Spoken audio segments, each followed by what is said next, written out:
श्री राधे राधे दोस्तों। मैंने पहला वीडियो जो डाला था उसमें श्री कृष्ण जी के विवाह से संबंधित जानकारी दी थी कि उनकी 16,108 रानियाँ थी और 8 पटरानियों के बारे में संक्षेप में जानकारी दी थी। आज मैं अपना एक वीडियो डाल रही हूँ। मैंने ये भी कहा था कि 8 रानियों के बारे में अलग अलग से हम वीडियो बनाएंगे। आज मैं पहली वीडियो डाल रही हूँ श्री कृष्ण की रुक्मणी जी से विवाह से संबंधित। राधा कृष्ण की प्रेम कथा तो सभी जानते हैं। क्या रुक्मणी के प्रेम की कथा पता है? और ये कथा रोज द्वारकानाथ को सोते समय सुनाई जाती थी। आज मैं वही कथा आपको सुना रही हूँ।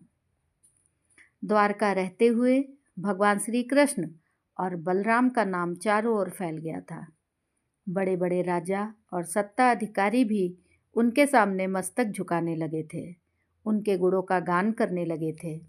बलराम के बल, वैभव और उनकी ख्याति पर मुग्ध होकर रैवत नामक राजा ने अपनी पुत्री रेवती का विवाह उनके साथ कर दिया।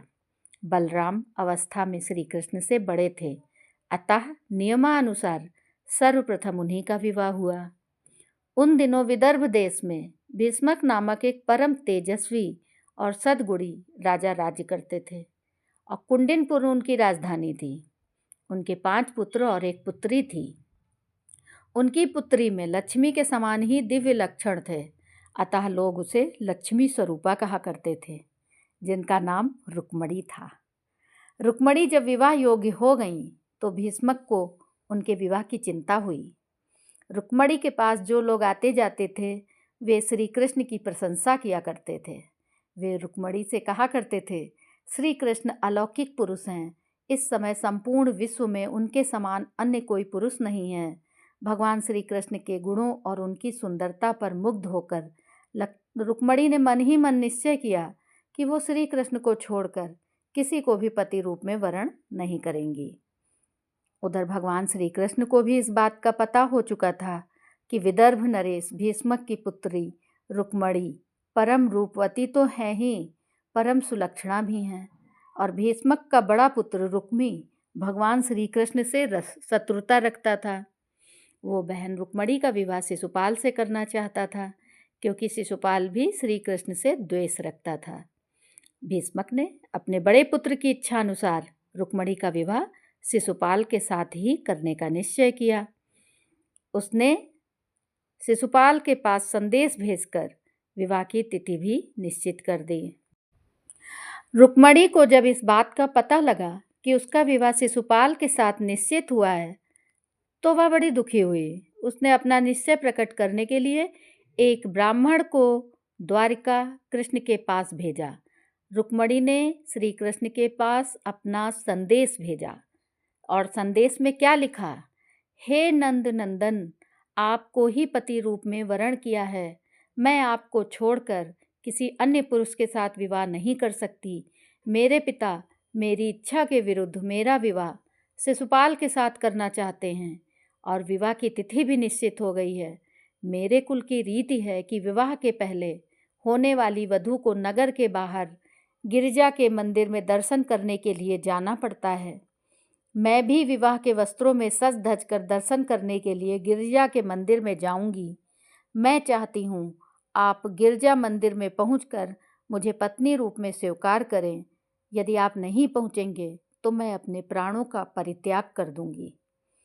अब रुक्मणी का संदेश पाकर भगवान श्री कृष्ण रथ पर सवार होकर शीघ्र ही कुंडिनपुर की ओर चल दिए। उन्होंने रुक्मणी के दूत ब्राह्मण को भी रथ पर बिठा लिया था। अब श्री कृष्ण के चले जाने पर पूरी घटना बलराम के कानों में पड़ी।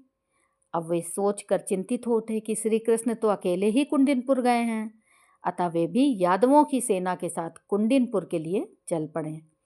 उधर भीष्मक ने पहले ही शिशुपाल के पास संदेश भेज दिया था।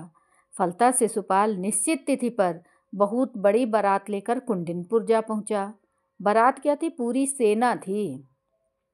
शिशुपाल के उस बारात में जरासंध, पौंड्रक, साल्व और वक्र नेत्र आदि राजा भी अपनी अपनी सेना के साथ थे और सभी राजा कृष्ण से शत्रुता रखते थे।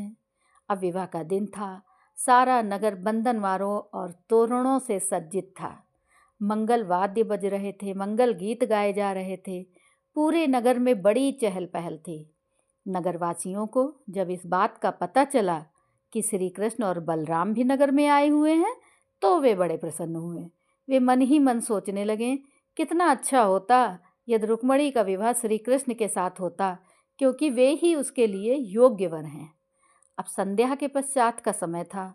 रुक्मिणी विवाह के वस्त्रों में सज धज कर गिरजा के मंदिर की ओर चल पड़ी। उसके साथ उसकी सहेलियां और बहुत से अंगरक्षक भी थे। वो अत्यधिक उदास और चिंतित भी थी, क्योंकि जिस ब्राह्मण को उसने श्री कृष्ण के पास भेजा था वो अभी लौटकर उसके पास नहीं पहुंचा था। अब रुक्मिणी ने गिरिजा की पूजा करते हुए उनसे भी प्रार्थना की, हे माँ, हे सारे जगत की जननी माँ हो, मेरी अभिलाषा पूर्ण करो। मैं श्री कृष्ण को छोड़कर किसी अन्य पुरुष के साथ विवाह नहीं करना चाहती। रुक्मिणी जब मंदिर से बाहर निकली तो उसे वो ब्राह्मण दिखाई पड़ा। यद्यपि ब्राह्मण ने रुक्मिणी से कुछ नहीं कहा, किंतु ब्राह्मण को देखकर रुक्मिणी बहुत प्रसन्न हुई। उसे ये समझने में संशय नहीं रहा कि श्री कृष्ण भगवान ने उसके समर्पण को स्वीकार कर लिया है। अब रुक्मिणी अपने रथ पर बैठना ही चाहती थी कि श्री कृष्ण ने विद्युत तरंग की भांति पहुंचकर उनका हाथ पकड़ लिया और उन्हें खींचकर अपने रथ पर बिठा लिया और तीव्र गति से द्वारका की ओर चल पड़े। अब क्षण भर में ही संपूर्ण कुंडिनपुर में खबर फैल गई कि श्री कृष्ण रुक्मिणी का अपहरण करके उसे द्वारकापुरी ले गए हैं। शिशुपाल के कानों में जब ये समाचार पहुंचा तो वह क्रुद्ध हो उठा। उसने अपने मित्र राजाओं और उनकी सेनाओं के साथ श्री कृष्ण का पीछा किया, किंतु बीच में ही बलराम और यदुवंशियों ने शिशुपाल आदि को रोक लिया। भयंकर युद्ध हुआ। बलराम और यदुवंशियों ने बड़ी वीरता के साथ लड़कर शिशुपाल आदि की सेना को नष्ट कर दिया। फलतः शिशुपाल आदि निराश होकर कुंडिनपुर से चले गए। रुक्मी ये सुनकर क्रोध से कांप उठा। उसने बहुत बड़ी सेना लेकर श्री कृष्ण का पीछा किया। उसने प्रतिज्ञा की, या तो वो श्री कृष्ण को बंदी बनाकर लौटेगा और या फिर कुंडिनपुर में अपना मुंह नहीं दिखाएगा। रुक्मी और श्री कृष्ण का घनघोर युद्ध हुआ।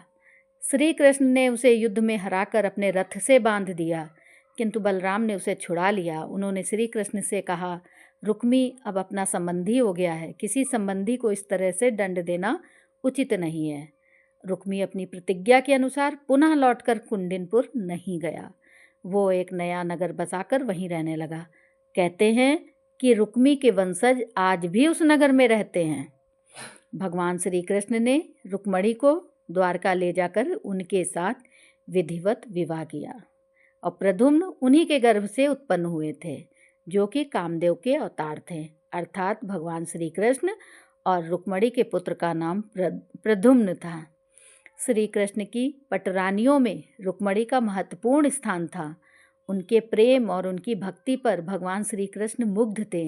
उनके प्रेम और उनकी कई कथाएं मिलती हैं जो बड़ी प्रेरक हैं। कभी हम उन्हें भी सुनाएंगे।